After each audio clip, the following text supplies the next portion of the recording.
Hi all, இன்றைக்கி நம்ம soya chunks biryani எப்படி பண்ணுறதுன்னு பார்க்கலாங்க. இதுக்கு ஃபஸ்ட்டு நம்ம பாஸ்மதி அரிசி ஊற வச்சுக்கணுங்க. 1 கப் அரிசிக்கு 1.5 கப் தண்ணி அளவுக்கு ஊற வச்சுக்கலாம். ஸோ நான் 1.5 கப் போட்டிருக்கேன். 2 கப் தண்ணி ஊற்றி ஊற வச்சுருக்கேன். அப்புறம் இதை மீல் மேக்கர் அப்படின்னும் சொல்லுவாங்கங்க. இதை சுடு தண்ணியில் போட்டு ஊற வச்சு 2-3 தடவை அலசி எடுத்துக்கோங்க. அப்போ தான் ஸ்மெல் வராமல் இருக்கும்.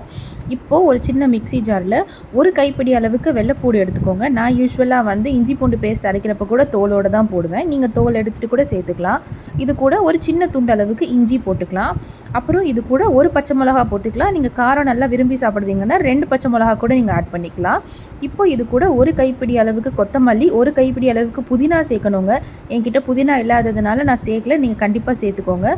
அப்புறம் ஒரு மீடியம் சைஸ் தக்காளி, இது எல்லாத்தையும் நல்லா மையாக அரைச்சிக்கணும். இந்த மாதிரி அரைச்சிக்கோங்க.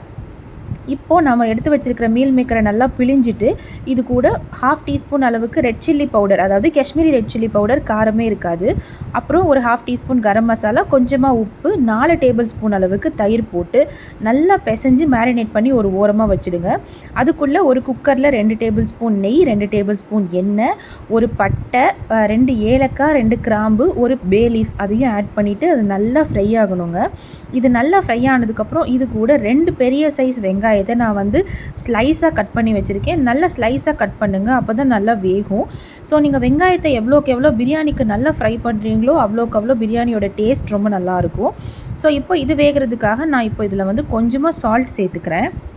சால்ட் போட்டுட்டு நல்லா ஃப்ரை பண்ணிக்கலாம். இப்போது இது நல்லா வதங்கினதுக்கப்புறம் நம்ம அரைச்சி வச்சுருக்கோம் இல்லையா, அந்த பேஸ்ட்டை இது கூட சேர்த்துக்கலாம். சேர்த்துட்டு நல்லா ஃப்ரை பண்ணிவிடுங்க. இஞ்சி பூண்டோட பச்சை வாசனை எல்லாம் போகணும். ஸோ அது வரைக்கும் வறுத்துக்கலாம்.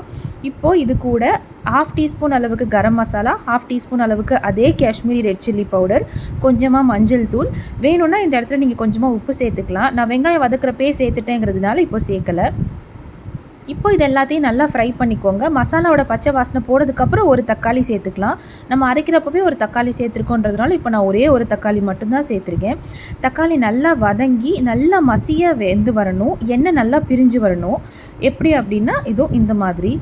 ஸோ இப்படி வந்ததுக்கப்புறமா நம்ம ஊற வச்சு மேரினேட் பண்ணி வச்சுருக்கோம் இல்லையா, கண்டிப்பாக 30 நிமிஷத்துக்காவது மேரினேட் பண்ணியிருக்கணும்.